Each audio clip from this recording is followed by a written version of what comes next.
할렐루야. 오늘도 주님 안에서 믿음의 복된 삶 살아가시는 예림의 모든 성도님들, 모든 예배자들 되시기를 주님의 이름으로 축복합니다. 5월 10일 금요일 아침 예배를 주님 앞에 드립니다. 다 함께 조용한 기도 드리시겠습니다. 사랑으로 우리를 돌봐주시고 오늘 우리의 삶의 인도자 되시고 성령으로 우리와 함께 하셔서 역사하시는 주님, 오늘도 예배자로서 부르심을 받아 이 자리에 나와 주님을 찬양하고 경배하게 하심에 감사합니다. 우리의 마음이 오직 주님만을 향하게 하시고 이 예배의 모든 순간순간을 통하여서 주님께서 주시는 놀라운 은혜와 축복을 충만히 누리게 하여 주시옵소서. 오늘도 주 되신 우리 예수 그리스도를 마음에 품고 예배하는 예배자로 살게 하여 주시옵소서. 모든 말씀 예수님의 이름으로 기도드렸습니다. 아멘. 오늘 함께 고백할 시편의 찬양은 시편 20편 6절에서 7절까지의 말씀입니다. 여호와께서 자기에게 기름 부음 받은 자를 구원하시는 줄 이제 내가 아노니, 그의 오른손에 구원하는 힘으로 그의 거룩한 하늘에서 그에게 응답하시리로다. 어떤 사람은 병거, 어떤 사람은 사람의 말을 의지하나 우리 여호와 우리 하나님의 이름을 자랑하리로다. 아멘. 오늘 우리에게 주시는 하나님의 말씀은 사도행전 5장 12절에서 26절까지의 말씀입니다. 사도들의 손을 통하여 민간의 표적과 기사가 많이 일어나매 믿는 사람이 다 마음을 같이하여 솔로몬 행각에 모이고 그 나머지는 감히 그들과 상종하는 사람이 없으나 백성이 칭송하더라. 믿고 주께로 나오는 자가 더 많으니 남녀의 큰 무리더라. 심지어 병든 사람을 메고 거리에 나가 침대와 요 위에 누이고 베드로가 지날 때 혹 그의 그림자라도 누구에게 덮일까 바라고, 예루살렘 부근에 수많은 사람들도 모여 병든 사람과 더러운 귀신에게 괴로움 받는 사람을 다 데리고 와서 다 나음을 얻으니라. 대제사장과 그와 함께 있는 사람 즉 사두개인의 당파가 다 마음에 시기가 가득하여 일어나서 사도들을 잡아다가 옥에 가두었더니 주의 사자가 밤에 옥문을 열고 끌어내어 이르되, 가서 성전에 서서 이 생명의 말씀을 다 백성들에게 말하라 하매, 그들이 듣고 새벽에 성전에 들어가서 가르치더니 대제사장과 그와 함께 있는 사람들이 와서 공회와 이스라엘 족속의 원로들을 다 모으고 사람을 옥에 보내어 사도들을 잡아오라 하니, 부하들이 가서 옥에서 사도들을 보지 못하고 돌아와 이르되, 우리가 보니 옥은 든든하게 잠기고 지키는 사람들이 문에 서 있으되 문을 열고 본즉 그 안에는 한 사람도 없더이다 하니, 성전을 맡은 자와 제사장들이 이 말을 듣고 의혹하여 이 일이 어찌 될까 하더니, 사람이 와서 알리되 보소서 옥에 가두었던 사람들이 성전에 서서 백성을 가르치더이다 하니, 성전 맡은 자와 부하들과 같이 가서 그들을 잡아왔으나 강제로 못함은 백성들이 돌로 칠까 두려워함이더라. 아멘. 우리는 어제 말씀에서 아나니아와 삽비라에 관한 이야기를 보았습니다. 이 사건은 초대교회에 역사하시는 성령을 목격하는 그것이 아주 잘 드러난 사건입니다. 그래서 사람들이 한편으로는 그 성령의 역사를 두려워하기도 했지요. 하지만 또 다른 한편으로는 그런 성령의 역사를 목격하며 더욱 굳은 믿음을 보여주게 됩니다. 오늘 말씀의 시작은 어떻습니까? 사도들의 손을 통해 민간의 표적과 기사가 많이 일어났다라고 설명합니다. 이것은 이후로도 성령의 역사에 의해 계속해서 그것들이 일어나고 그것을 많은 자들이 목격했다라는 것이죠. 그래서 15, 16절을 보시게 되면은 병든 사람들이 찾아와서 베드로를 비롯한 제자들을 통해 그들과 치기라도 하면, 그들의 그 그림자에 걸치기라도 하면은 치유를 받지 않을까라고 하여서 찾아오게 되는 일까지 생기게 되죠. 이런 베드로의 모습 속에서 공생애를 살아가신 예수님의 모습이 떠오르기도 합니다. 지금 이 부분에 대해서 우리가 볼 수 있는 두 가지가 있는데요. 첫 번째는 이 성령의 역사를 통하여서 많은 사람들이 도망치는 것이 아니라 더욱 많은 사람들이 모이게 되었다라는 겁니다.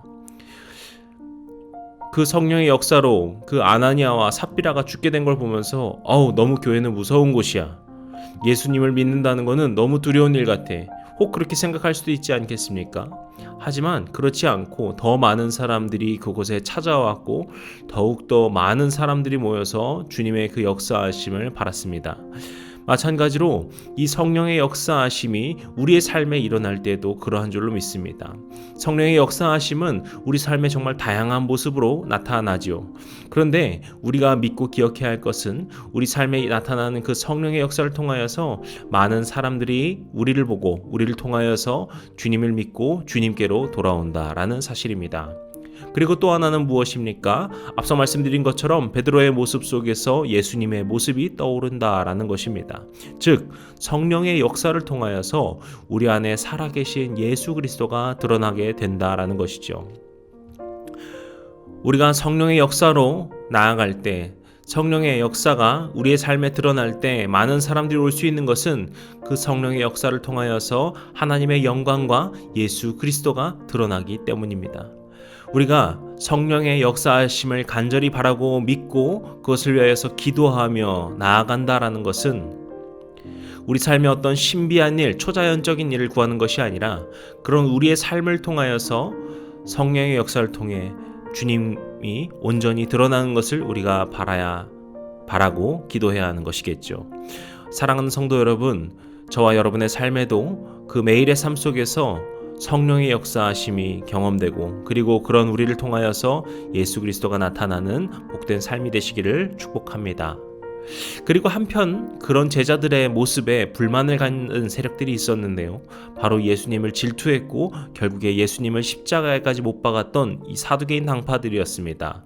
그래서 이들은 다시 제자들의 모습을 보면서 예수님의 모습이 떠올랐는지 그들을 시기하여서 그들을 잡아다가 옥에 가두었다라고 합니다. 그런데 여기서 놀라운 일이 일어나게 되지요. 19절을 보시면은 주의 사자가 밤에 옥문을 열고 끌어내었다라고 합니다. 그 나중에 나오는 24절과 25절의 정황을 보게 되면은 어떻게 주의 사자가 그들을 끌고 나올 수 있었는지는 정말 알 수가 없는 일입니다. 그런데 어쨌든 이렇게 감옥에서 탈출하게 된 것은 정말 신비롭고 놀라운 일이죠. 그런데 문제는 그 다음입니다. 그 다음에 주의 사자가 그 탈출한 제자들에게 요구하는 것이 한편으로 참 의아합니다. 20절의 말씀이죠. 가서 성전에 서서 생명의 말씀을 다 백성에게 말하라 라는 것이 명령이었습니다. 이 성전은 어디입니까? 지금 자신들을 가두었던 그 사두개인들이 있는 곳이 성전입니다. 그곳에 다시 간다라는 것은 무슨 의미입니까? 결국 다시 잡힌다라는 것이거든요. 그런데 한편으로는 다시 성전에 가서 이렇게 생각해 볼 수도 있을 것 같아요. 성전에 가서 이 사두개인들이 우리를 별로 죄도 없는데 붙잡았습니다 이렇게 폭로를 하면은 차라리 그럴 수도 있겠다 싶을지도 몰라요. 그런데 그리고 하라는 것이 무엇입니까? 생명의 말씀, 즉 복음을 전하라는 것입니다. 우리가 본문 26절을 보시게 되면은요, 제자들을 다시 붙잡게 되는데 그때 이 사람들이 백성들의 눈치를 보면서 잡게 됩니다. 그러니까 이 사도들의 그 역사와 그 말씀에 감명을 받고 따라왔던 무리들이 많았던 것을 알 수 있는 것이죠.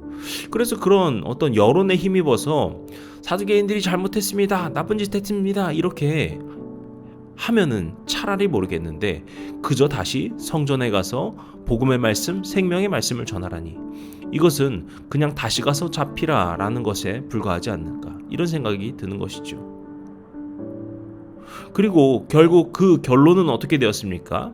앞서 말한 그 본문의 마지막 절처럼 그 눈치를 보던 어쩌든 일단 다시 잡히게 됩니다. 그래서 우리는 참 이 점에 대해서 의아할 수밖에 없는 것이죠. 하나님께서는 주의 사자를 통하여서 왜 굳이 다시 붙잡힐 이런 일을 시키신 것일까요? 우리가 이 부분에 대해서는, 그 결론에 대해서는 다음 주에 내일 다시 볼 수 있겠지만, 다만 우리는 이 점을 기억해야 합니다.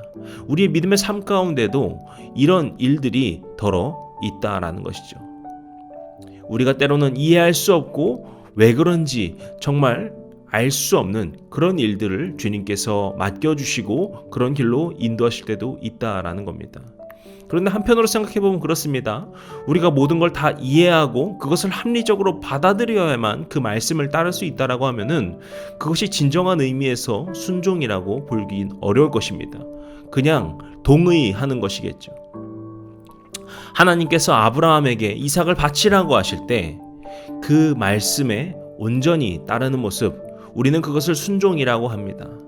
모든 것을 잃은 상황 속에서, 그 폐허 속에서 그럼에도 나는 주님을 찬양하겠노라라는 그 욥의 모습이 순종의 모습입니다.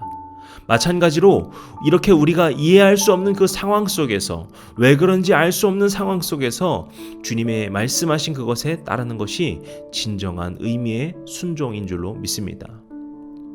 그리고 우리가 내일 말씀에서 그 이유를 볼 수 있는 것처럼 주님께서는 우리의 삶을 때로는 우리가 이해할 수 없을지라도 가장 좋은 것으로 주시는 분이시고 가장 좋은 길로 인도하시는 분이십니다. 사랑하는 성도 여러분, 오늘 저와 여러분의 삶에도 그런 주님의 그 인도하심을 경험할 것을 기대하고 소망하는 마음으로 순종의 삶 살아가시기를 소망합니다. 오늘 저와 여러분에게 주시는 그 많은 그 숙제들, 또 그 기도 제목들, 주님의 그 응답들에 아멘으로 응답하시고, 주님께서 가라 하신 곳에 가고, 주님께서 멈추라 하실 때 멈추시고, 주님께서 하라 하실 때 그것에 아멘으로 순종하셔서 그렇게 주님의 그 역사하심, 그 성령의 놀라운 일하심을 경험하시고 체험하시는 저와 여러분 되시기를 주님의 이름으로 간절히 축복합니다. 기도하시겠습니다. 오늘도 우리와 함께 하시고 우리의 모든 것을 인도하시는 주님, 주님께 모든 것을 맡겨드리는 오늘 이 예배의 시간 되길 원합니다. 우리의 삶이 되길 원합니다. 주님, 오직 주님을 찬양하며 주님을 선포하며 우리의 한 걸음 한 걸음을 걸어가길 원합니다. 주님께서 우리 가운데 역사하시고 일하여 주시고 그렇게 주님과 함께 동행하며 나아가는 주의 백성들 되게 도와주시옵소서. 오늘 하루의 모든 삶이 그렇게 주님께 나아가는 기쁨의 발걸음 되도록 도와주시옵소서. 모든 말씀 예수님의 이름으로 기도드렸습니다. 아멘. 이제 우리 주기도문 함께 드리시고 오늘 예배를 마치도록 하겠습니다. 하늘에 계신 우리 아버지여, 이름이 거룩히 여김을 받으시오며 나라의 마옵시며 뜻이 하늘에서 이룬 것 같이 땅에서도 이루어지이다. 오늘날 우리에게 일용할 양식을 주옵시고 우리가 우리에게 죄진 자를 사하여 준 것 같이 우리 죄를 사하여 주옵시고 우리를 시험에 들게 하지 마옵시고 다만 악에서 구하옵소서. 나라와 권세와 영광이 아버지께 영원히 있사옵나이다. 아멘.